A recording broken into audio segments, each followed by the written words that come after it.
Muito boa tarde a todos e todas e todos presentes.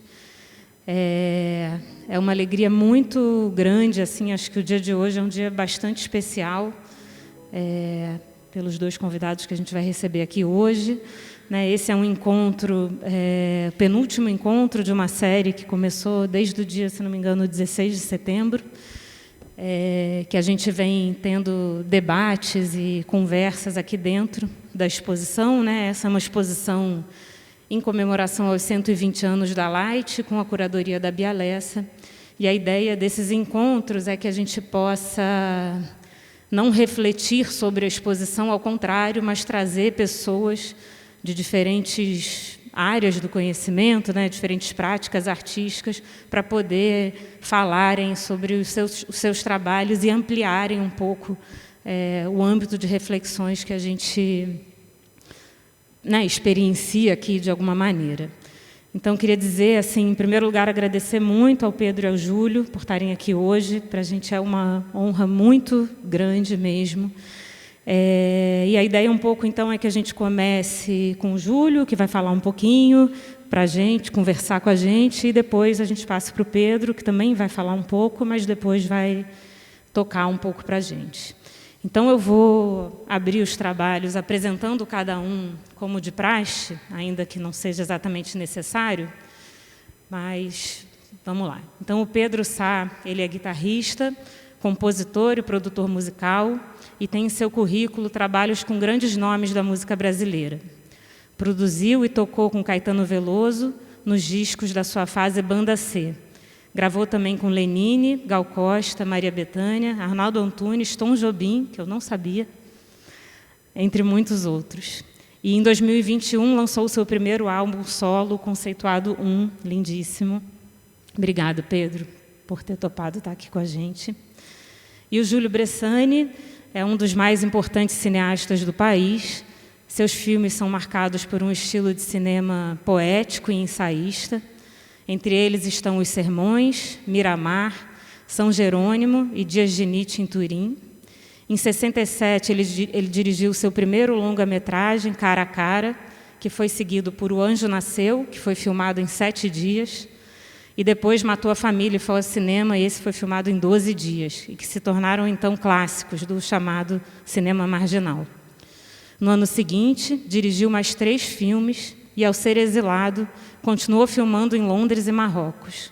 Retornou ao Brasil e dialogou com a chanchada em O Rei do Baralho e também com a música e a literatura nos filmes produzidos nos anos 80 e 90. Em 2001, recebeu um prêmio do Festival de Veneza, com Dias de Nietzsche em Turim. No ano seguinte, foi homenageado com a edição de um livro e a retrospectiva completa de sua obra no Festival de Turim, na Itália. Em 99, o Fantasporto concedeu um prêmio especial por sua carreira, venceu o Candango de melhor filme no Festival de Berlim em 4 ocasiões, com Cleópatra, Filme de Amor, Miramar e Tabu. Seus filmes mais recentes são A Longa Viagem do Ônibus e Leme do Destino, lançado em 2023, os dois, mas acho que já tem mais, Então é isso. Então, eu vou passar a palavra para o Júlio e queria agradecer enormemente você ter vindo aqui. Obrigada.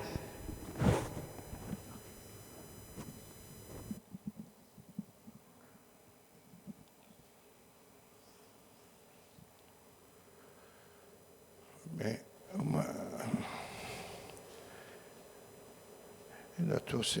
cheguei, eu imaginei que fosse ser um outro espaço para poder fazer essa palestra. Fiquei surpreendido com o espaço e isso talvez tenha perturbado um pouco o que eu, em princípio, estava pensando falar. Bem, o difícil sempre é por onde começar, não? Essa coisa da luz e da sombra, isso é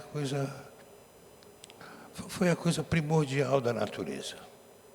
Foi através dessa mudança, luz, sombra, treva e claridade, é que surgiu o homem. Toda a experiência humana vem da repetição da luz e da sombra. Chama a repetição. E isso foi, né, até agora. A coisa começou a tomar, essa questão da luz e da sombra, começou a tomar mais vida, desde muito já no início da pintura. Mas foi já mais avançado na pintura, já a partir do século XII, XIII, por aí, é que a luz ganhou a pintura, né? E conseguiu fazer da luz a substância dela. E essa substância foi possível a pintura chegar a isso através da sombra. Porque foi a sombra que deu essa modulação infinita a que se chegou com a luz. Então a pintura foi a luz na pintura reina sozinha. E isso foi um princípio que levou a uma discussão que vem até hoje, que na pintura reina sozinha a luz. O cinema é a música da luz. Essa é a formulação do Gans. Foi um cineasta chamado Abel Gans que fez essa formulação. O cinema é a música da luz. Por quê? Bom,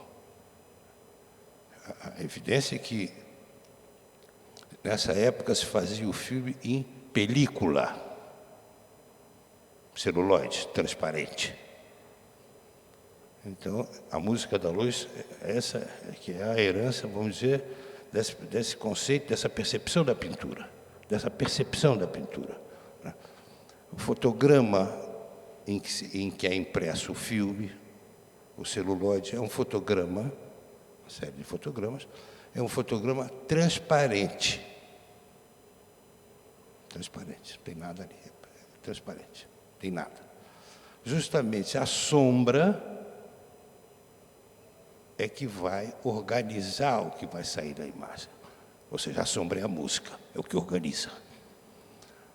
Então, essa é a formulação do Gans. O cinema é a música da luz. Bem, isso vai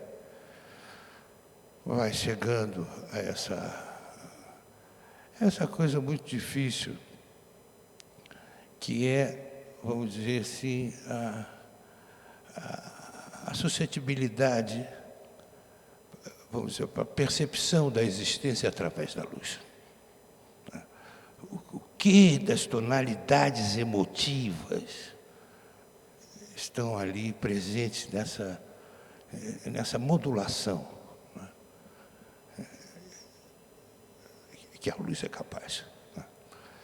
Então, isso tudo foi uma questão que veio para o cinema também. E, apesar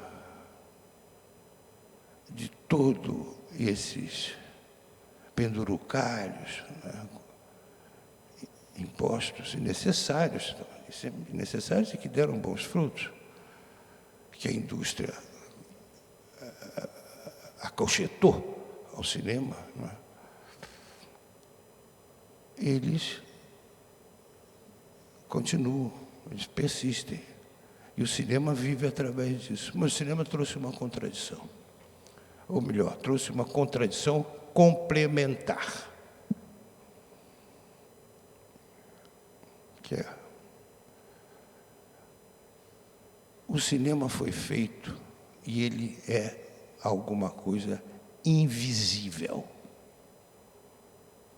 E isso ficou, sobretudo, determinado com a questão do comércio do filme, que é a indústria depois, desde o início, foi a principal força que conduziu esses filmes, foi o qual? Ocultar o cinema. Você vê o filme, mas você não vê o cinema. Você não vê o que organiza aquele filme. É como se você fosse capaz de ouvir uma música e não fosse capaz de ler a partitura. Eu vi, mas você não viu a partitura, você não sabe qual é que está citando ali, né? Então, essa coisa oculta do cinema é curioso, porque apesar dessa ocultação, e por causa dessa ocultação, o cinema aparece. Todo filme, há um momento em que o cinema aparece. Toda imagem, não há imagem, toda imagem tem importância. O que não tem tanta importância somos nós que não sabemos ver a imagem. Mas as imagens têm importância. Se você pudesse fazer uma leitura profunda, uma exegese de cada uma, você veria que todas as imagens têm importância, todas querem dizer alguma coisa, todas têm uma tonalidade emotiva. E isso no cinema foi uma coisa muito, muito interessante, porque desde o nascimento do cinema, das primeiras imagens, né, até hoje, todas as texturas produzidas no cinema ainda do século XIX, dos anos 10, 20, 30, até hoje, todas as texturas produzidas por toda essa tecnologia, elas contêm uma tonalidade emotiva. Precisa buscá-la. Precisa ver onde é que ela está. Onde é que está esse engrama? Onde é que vive aquela...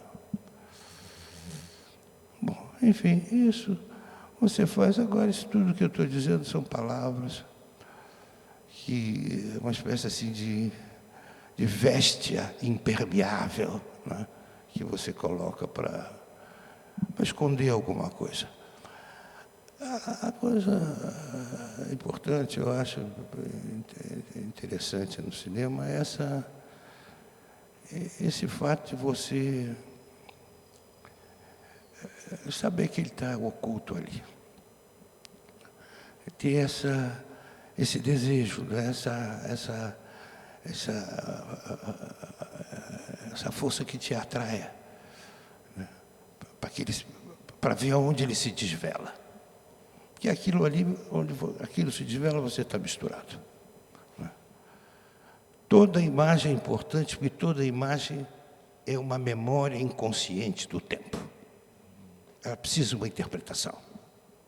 Então, qualquer que seja a imagem, ela tem uma memória inconsciente ali. E isso precisa de uma interpretação. Bem, o homem, para terminar, hein? Já foi muito, hein? O homem saiu da caverna, saiu da mata, da selva, e foi para a caverna por causa do medo. E ali ele percebeu essa coisa, noite e dia. E foi aí que veio a coisa, a repetição, até hoje.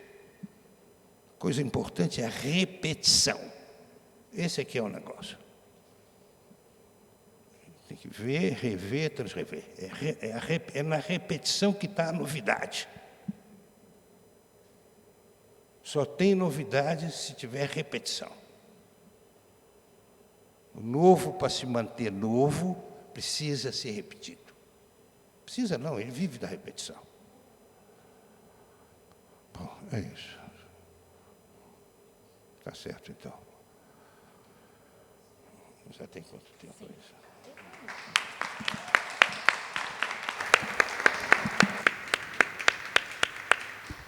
Obrigada, Júlio. Posso fazer uma pergunta? Se você puder falar... Você já começou a falar um pouco, mas... para além dessa questão da tonalidade, da emoção, de que maneira, na hora de fazer os seus filmes mesmo, você pensa, né, na escolha da luz, ou de que maneira, né, a questão da luz e da fotografia, ela se acontece, né, no seu processo de fazer um filme? Olha, deixa eu te dizer, minhas coisas são feitas por intuição, sabe? Eu não tenho nenhuma fórmula, nenhuma... Posso, às vezes, ter uma frase, né? Mas uma fórmula eu não tenho sobre isso. E depende da sua intuição também, do que você... O que você faz num filme é fazer, você apenas está ali de uma espécie assim de transmissor de uma emoção que todos estão sentindo, que estão à sua volta. Então, você filma o que está ali em volta de você. O que importa na cena é você descobrir o que está fora dela. Se você não vê isso, você não vê o que está em cena. Se você não souber o que está fora da cena, você não decifra o que está lá. Então, você faz isso. E isso aí depende de muitas coisas, depende também da sorte, do convívio que você tem ali, e também do seu temperamento, você ter a capacidade, vamos dizer assim, de sentir e seguir a sua patologia, que é a patologia que vai engendrar o estilo, né? Então, isso eu acho que toda essa coisa da questão da luz, que para os meus filmes é primordial. Eu fiz filmes com mais de, não sei, quantos, uns 10, 15, 20 fotógrafos diferentes. Com todos me dei bem e aprendi com todos. E essa era sempre a questão central, né? Como reproduzir uma luz que você não está vendo. Chegar aqui e reproduzir uma luz que você está vendo, reproduzir aquela que você não está vendo, né? Essa era sempre a questão. E eu, com esses fotógrafos, sempre aprendi muito.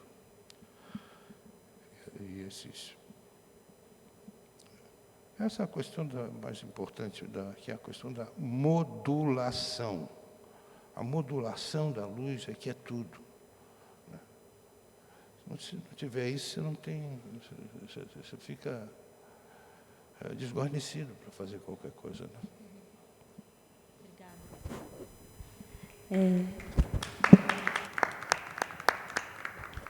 Então, queria agora pedir para o Pedro falar um pouquinho. Perguntar? Pergunta. É porque está... agora está... Aí. Pronto.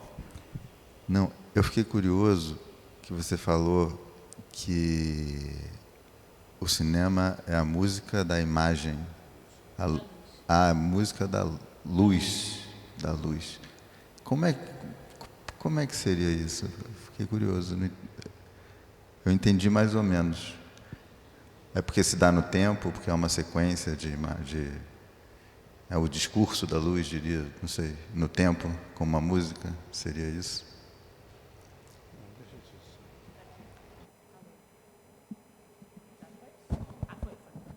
Não, deixa eu dizer.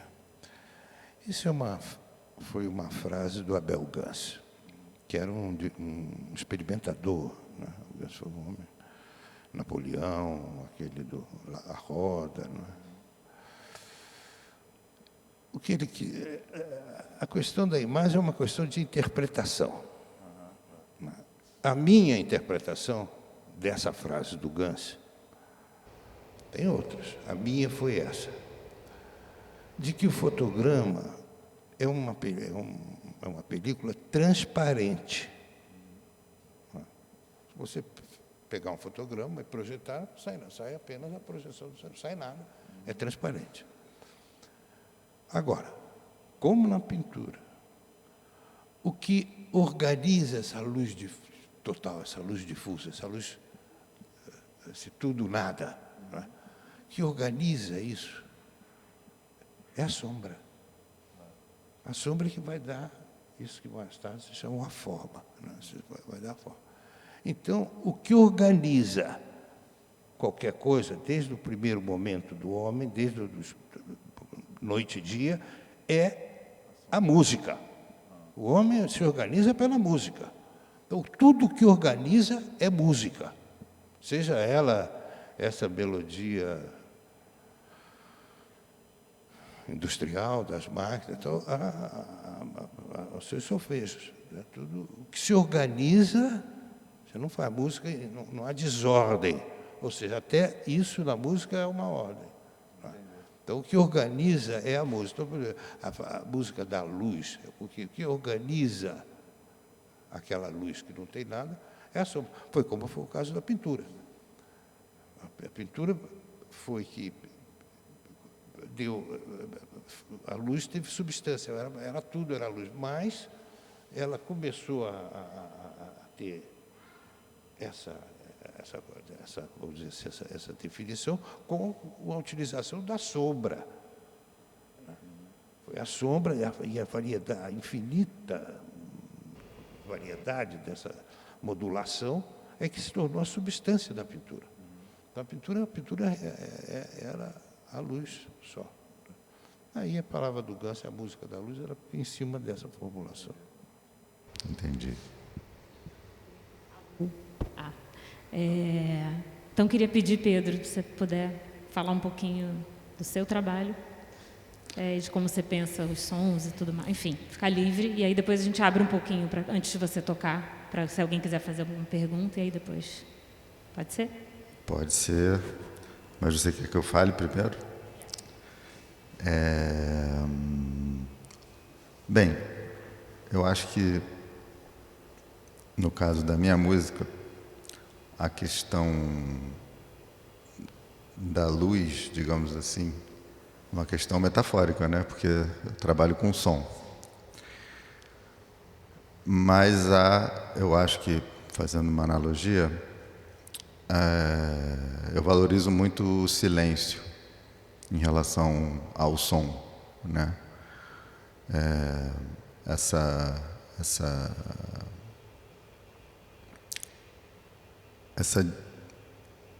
diferença, né, do som e do silêncio, e que leva ao som como também com a questão tímbrica, que tem a ver com a questão da textura na imagem, que são imagens, né? Eu acho que os timbres, eles formam imagens, os sons, eles criam imagens na cabeça, nos sentimentos mesmo, né? Eu gosto disso, eu trabalho muito com isso, trabalho com canção popular, né? Canção popular, traduzindo, seria os princípios mais tradicionais da música, né? De melodia, letra, harmonia e tal, mas tem, eu acho que eu trabalho com um sentido expandido disso, que é a coisa do som e do discurso do som, enquanto uma textura, enquanto um timbre, enfim, a questão dos efeitos, ou com efeito ou sem efeito. Na verdade, todos os sons têm efeito, né? Se você pensar, a gente está falando aqui no microfone e vocês estão escutando esse som nessa sala. Se você escutar esse som depois gravado, você vai sentir essa sala. Você vai, através do timbre, você vai ter uma imagem. O timbre tem esse poder, né? E, ao mesmo tempo, se eu gravar esse mesmo som, com esse mesmo microfone, com essa mesma caixa, mas num banheirinho pequenininho, vai ter um outro som. E você pode, inclusive, pensar num banheiro ou não, mas você vai ter uma imagem, uma outra imagem. Tudo isso está permeando sempre a nossa vida. A gente nem percebe, mas os sons, eles têm esse poder de, realmente, de mudar completamente a percepção de uma coisa. Isso acontece nas coisas mais simples, mais banais, assim. O morcego, por exemplo, ele se mexe através do som, né? Ele dá aquele pio dele e, pelo reflexo, ele sabe a distância da coisa, ele sabe a forma da coisa. Ele, através do som, ele percebe. Através do eco, exatamente, da volta, que é o eco, né, justamente. É o eco, exatamente. Que é um efeito maravilhoso, o eco. Eu amo o eco. O eco é incrível. E é o princípio. Isso aqui, por exemplo, a gente está escutando um eco, a reverberação, reverber, que a gente chama, né? É um eco muito, muito, muito rápido que dá esse som que parece um som alongado, um som grande, o som dessa sala, que é uma sala grande. E, ao mesmo tempo, você está numa montanha, você tem aquele eco óbvio, né? Que você fala e tem uma repetição que vem um tempo depois ainda. Não é tão rápida e é curta. E isso também te dá uma outra sensação, uma outra imagem sonora, né? Então, é isso. Obrigado. Bem, então, é para tocar? Vamos só a se isso? alguém quiser fazer colocar alguma questão, pergunta ou comentário, enfim.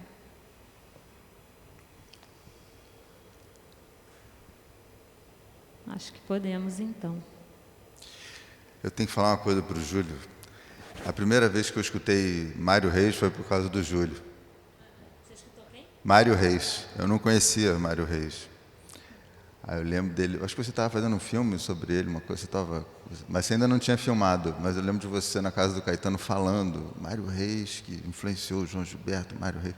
Aí eu fui procurar saber, nem tinha ainda internet, eu lembro que eu fui procurar aqui na Biblioteca Nacional, você tinha que entrar, não era era da Biblioteca Nacional, mas você tinha que entrar no prédio do Ministério da Cultura, o MEC, maravilhoso. Não, aí a gente tinha que entrar, chegava numa salinha assim, toda como é o nome daquele material? Esse material aqui assim, meio fórmica bege. Aí você vinha com um fone, botava o fone assim, tinha um buraco, você enfiava o fone. Aí o cara lá mostrava a capa do disco, aí tinha o negócio do Mário Reis. Aí eu fiquei ouvindo as gravações. E, pô, eu fiquei fã.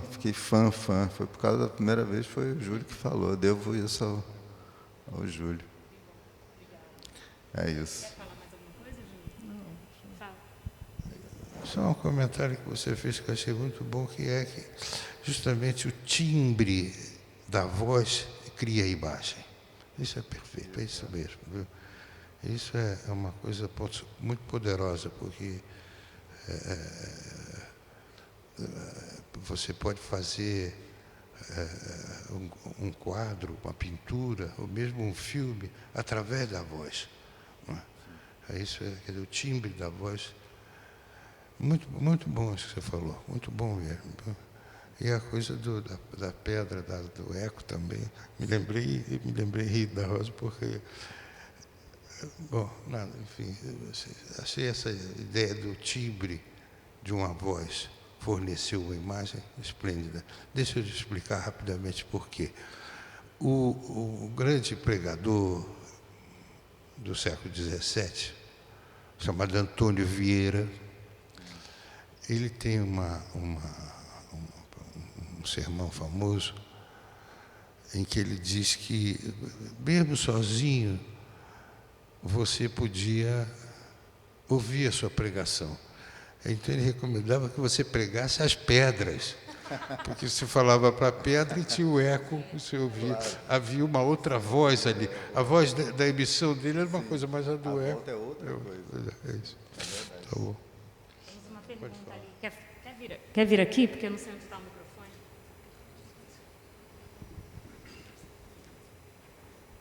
Boa tarde. Primeiro, Presidente, eu sou um grande fã seu. Eu não sabia que estava aqui. Eu vim aleatoriamente e descobri essa palestra.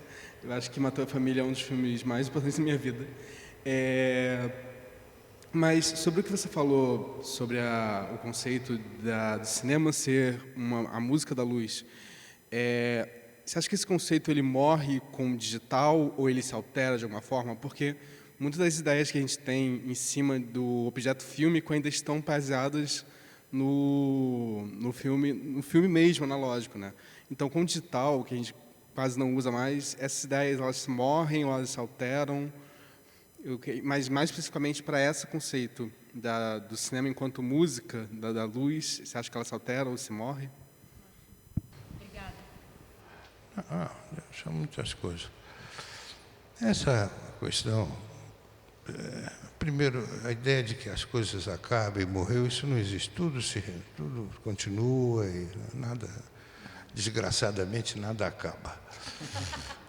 A coisa do primeiro momento é essa questão da transparência. Toda a película era fotograma transparente. Passou-se da transparência para a obscuridade, que é o digital. Agora, isso não quer dizer que tinha acabado coisa nada, ao contrário, a ideia importante da transparência, que era a ideia da projeção, ia-se ao cinema para se ver uma projeção. O que se passava lá na tela, a historinha, isso era uma outra coisa que veio depois. Você tinha essa força dentro de você, essa pulsão dentro de você da projeção. Então, o cinema era uma projeção. Então, a coisa se inverteu, passou-se agora dessa transparência para uma coisa obscura. Né? Assim, contudo, se ganhou também com isso. A gente não pode esquecer que obscuro e escuro é o inconsciente, ou seja, é tudo. Né? Então, tem ali uma relação que está ali dentro. E agora, a dificuldade maior que o digital traz é você se equipar para perceber essa potência. Essa que é a dificuldade. É um outro... Você precisa de...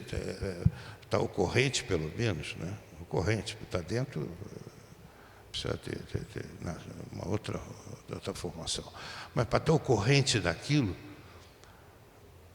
você precisa de um esforço para compreender, né, o que aquilo ali está te trazendo de muitas coisas.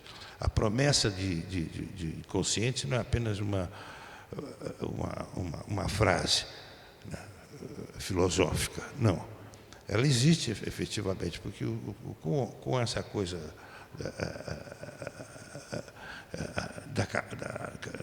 da captação digital, você tem uma alteração imensa no tempo da sua revelação.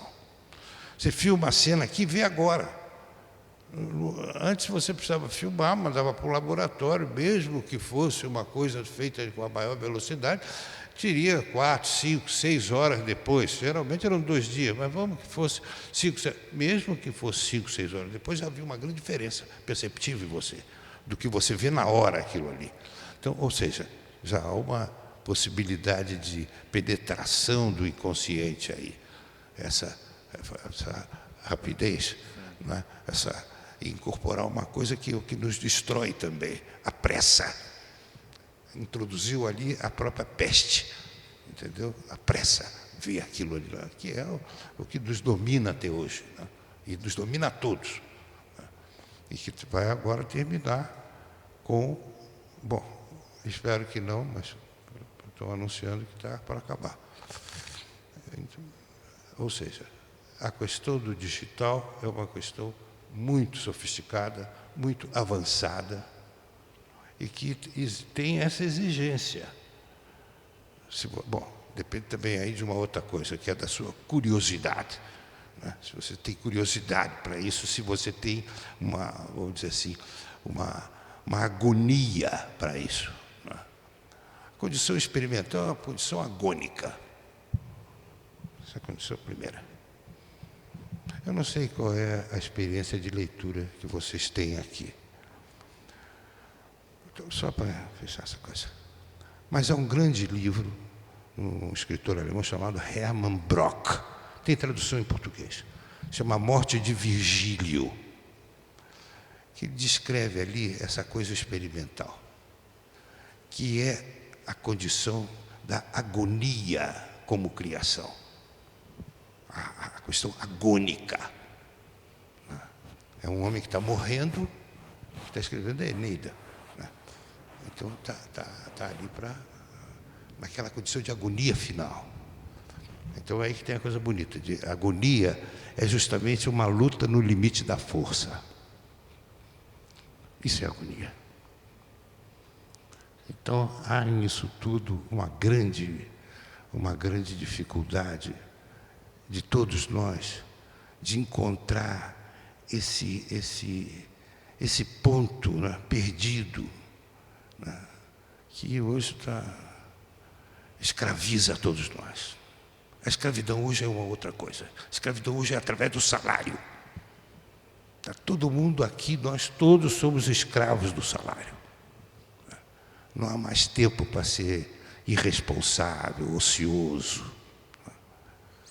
Então, aí nós estamos caminhando para isso.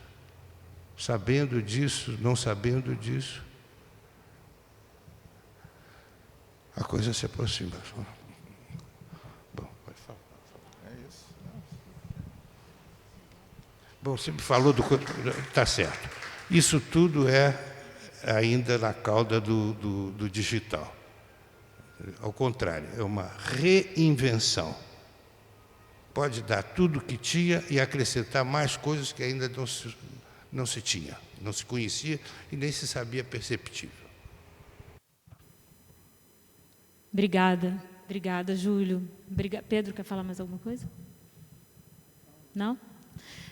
Então, queria agradecer muito ao Júlio por ter vindo, por ter, enfim, conversado. Vai tocar, isso. Vamos só agradecer mais uma vez.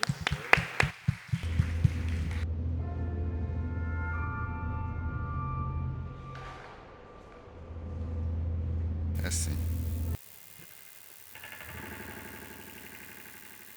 Então, continuando.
Hijo de la puta madre.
Bem, essa era a primeira música, ficou meio assim interrompida, mas tudo bem.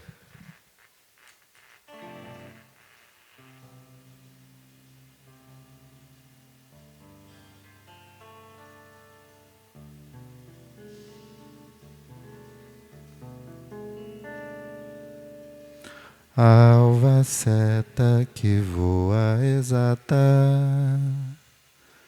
pela via do vento levada. Alva seta que voa exata pela via do vento levada. Risco branco cadente, peixe prata no dente, bico que grita, asa que gira,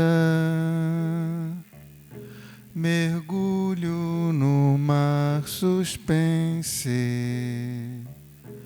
agulha de ar, gaivota.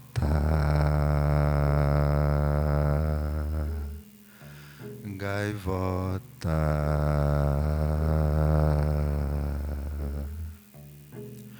Alva seta que voa exata pela via do vento levada. Alva seta que voa exata pela via do vento levada. Risco branco cadente, peixe prata no dente, bico que grita, asa que gira, mergulho no mar suspense, agulha de ar, gaivota.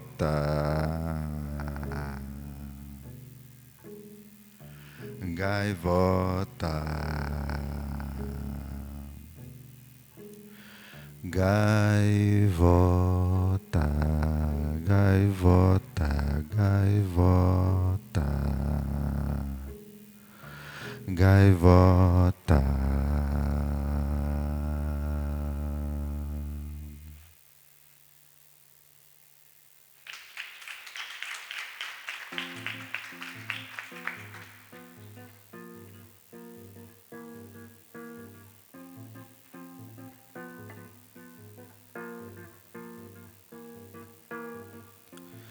Manhã papel de seda azul, céu bem mais fundo que o mar, tudo é um risco tão feliz. Margem de céu, beira do mundo, Zuzu, Angel e Joá, tudo é imenso, tão feliz. Aquela colina parece o ombro dele, o mar quebra em vão um grão de alegria, atravessando a multidão, e o sol que bate no meu coração.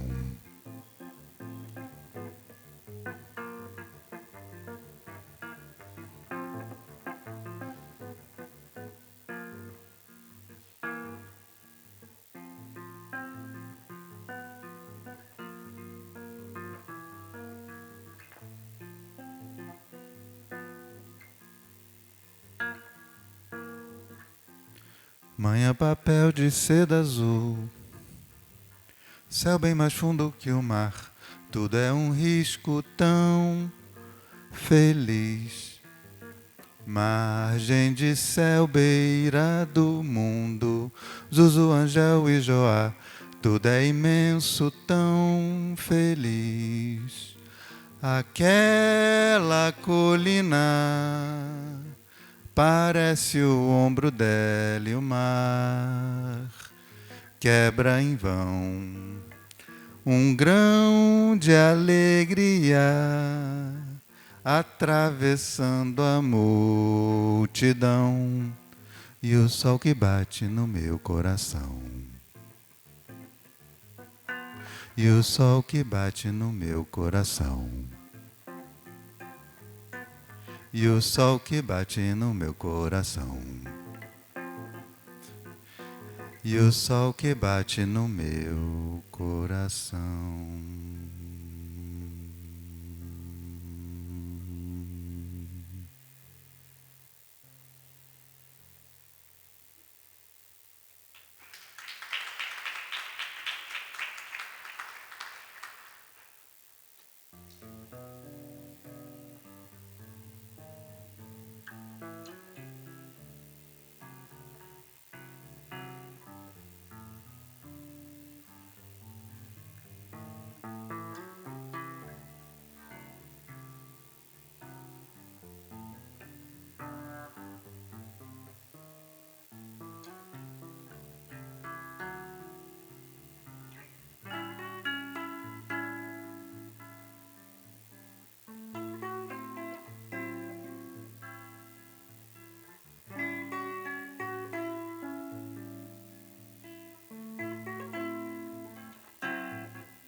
Ando no azul, verde também, areia e sal.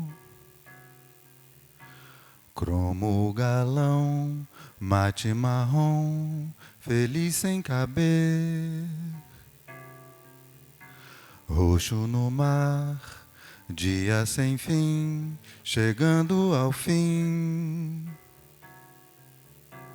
Dia sem fim, chegando ao fim. Dia sem fim, chegando ao fim. Dia sem fim. E fica aqui tanta cor que eu vi.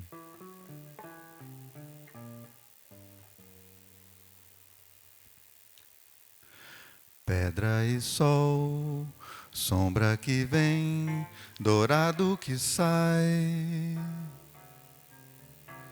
Claro no chão, brilho no grão, areia e luz. Prata no mar, dia sem fim, chegando ao fim. Dia sem fim, chegando ao fim. Dia sem fim, chegando ao fim. Dia sem fim. E fica aqui tanta cor que eu vi.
Dia sem fim, chegando ao fim.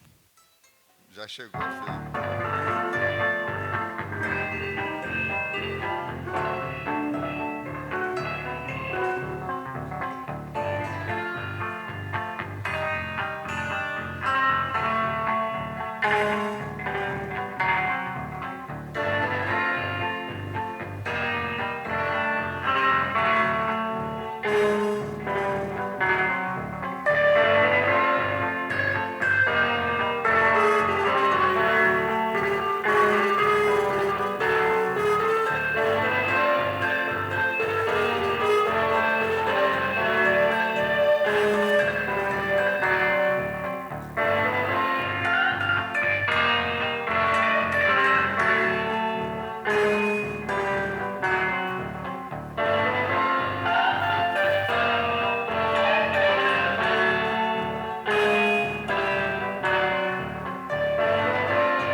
dia sem fim, chegando ao fim.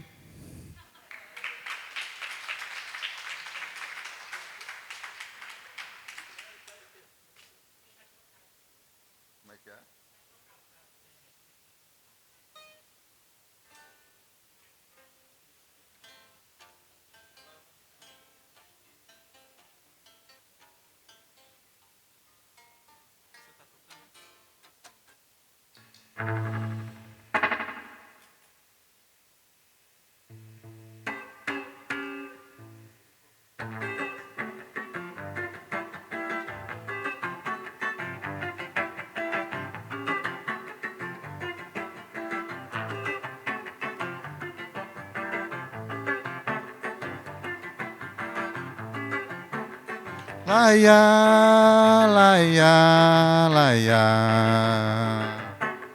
Laia, laia, laia. Coloque o seu grisol sobre a luz polarizada. Oh, meu filho, lava as escórias sobre a água predestilada.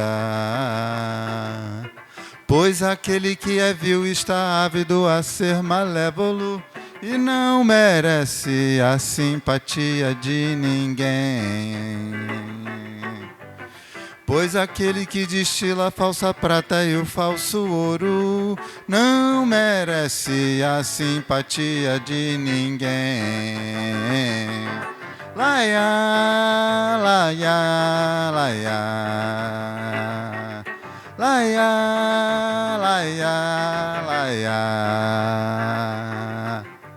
Domine a imagem, use força inferior, superior, use o conhecimento com sabedoria e confiança, pratique e domine a verdade, com lealdade e sinceridade.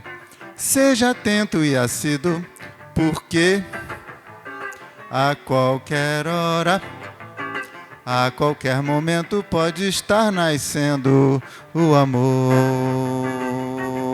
Porque a qualquer hora, a qualquer momento pode estar nascendo o amor.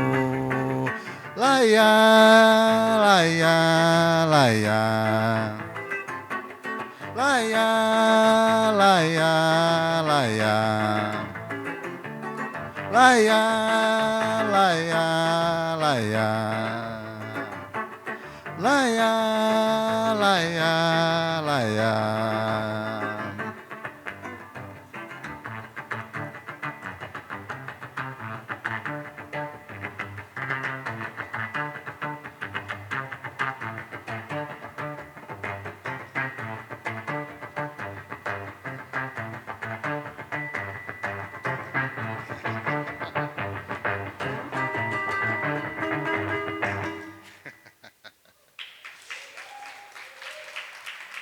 Tentei fazer uma graça. É porque, assim, vou falar uma coisa, uma historinha. Nada a ver, anedota, tá? Eu toquei ontem em São Paulo, fiz um show em São Paulo. Mais ou menos isso que eu estou fazendo aqui. E eu tenho um pedal, que é um pedal de repetição, que é um looper. É essa coisa que eu faço aqui. Achei legal que você falou da repetição, que nunca é igual, né? E repete, e se faz. O looper, ele faz isso. Só que o meu looper, ele tinha 2 botões. Um que você fazia o looper e outro que você parava o looper. Entendeu? Então, quando você pensava em parar o looper, você falava assim, para, e ele parava. Entendeu? É uma coisa paroxítona. Para. E o meu looper quebrou um dia antes do show. E eu fui comprar o looper. Só que esse looper que eu tenho, ele não fabrica mais. Agora eles fizeram um condensado, que tem só um botão para tudo. E para você parar, você tem que apertar 2 vezes. Então, ao invés de ser uma paroxítona, virou uma oxítona. É parar, entendeu? Então, é muito difícil, cara. Você está pensando na música, eu quero terminar, tem que pensar, parar, entendeu? Não é natural. Aí eu tentei fazer um loop agora aqui e ficou todo troncho, ficou engraçado. Mas é isso aí. É isso aí. Vamos lá.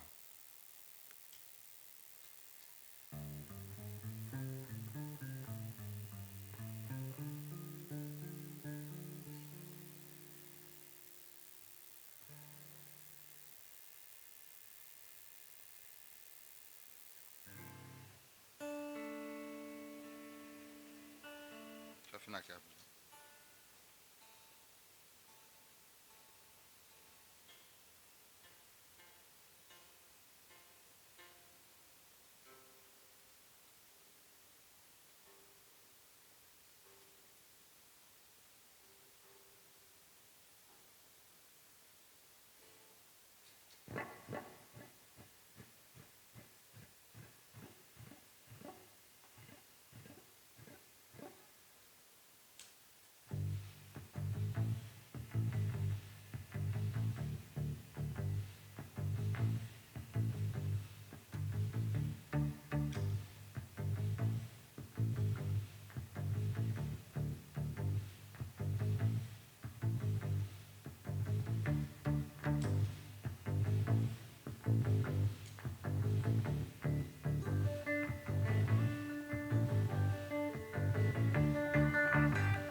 Pare de correr,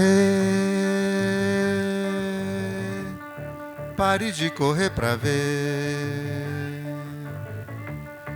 para perceber,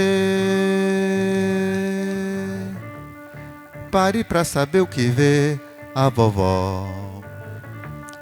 Cobra colau sibilava, oval transparente atravessava, salta grade pressentindo o voo, alva ave sobrevoava. Uma pena está colada ao ovo, teia de aranha-arame, sol a pino, roupa no varal, ouço música de lá vem.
Pare de correr,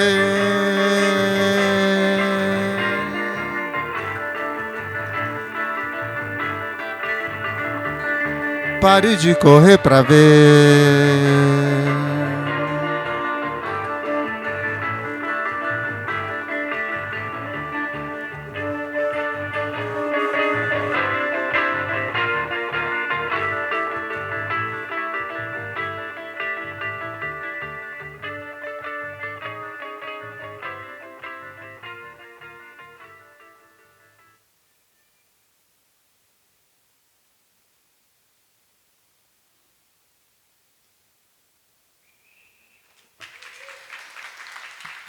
Terminei no meio por causa do pedal, mas tudo bem, ficou bonito.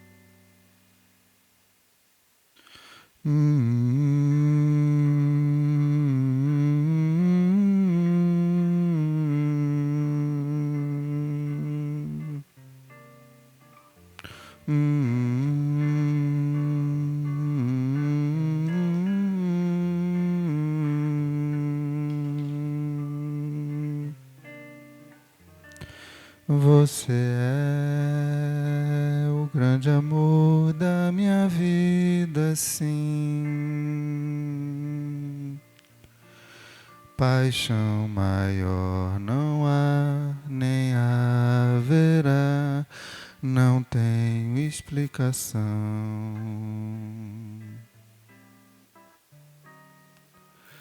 Entre nós há um sonho real aqui. Tanto carinho brilha em cada canto deste nosso chão.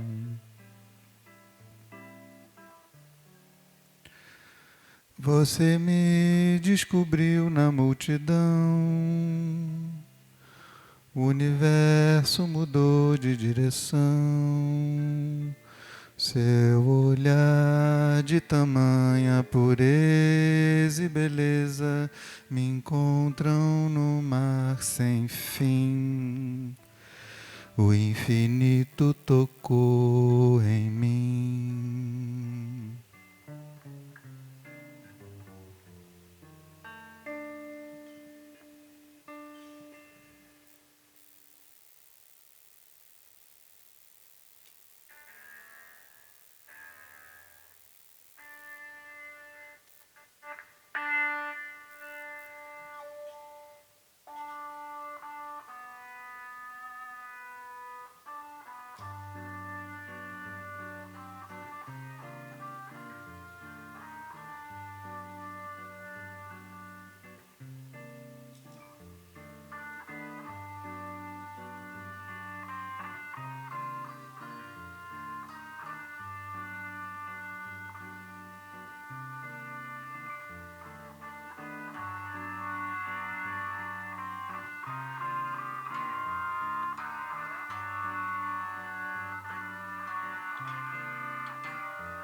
O infinito tocou em mim.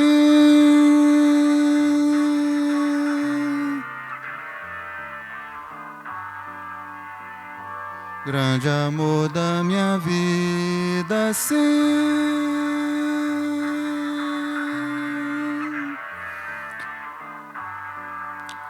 O infinito tocou em mim.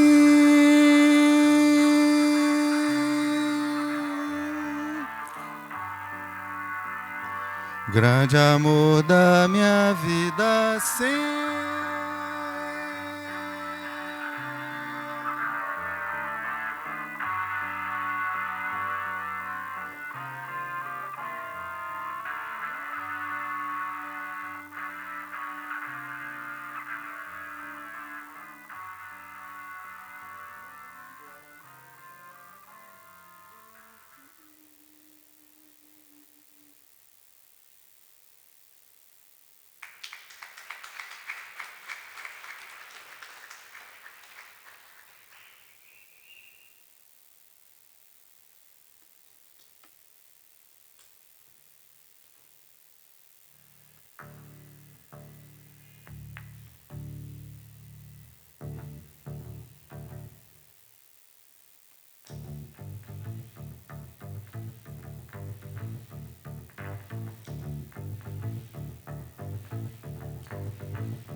Obrigado. Obrigado, obrigado. É isso.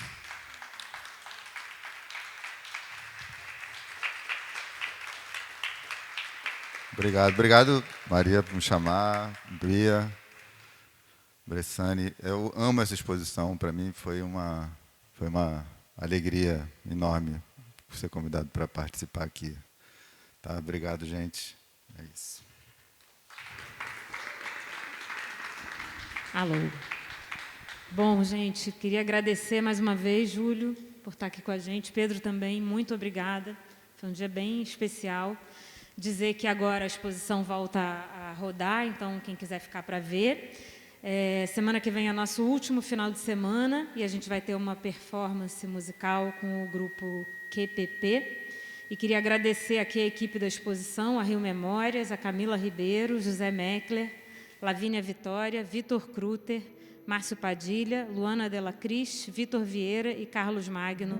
Muito obrigada, gente. Até sábado. Obrigada. Boa tarde.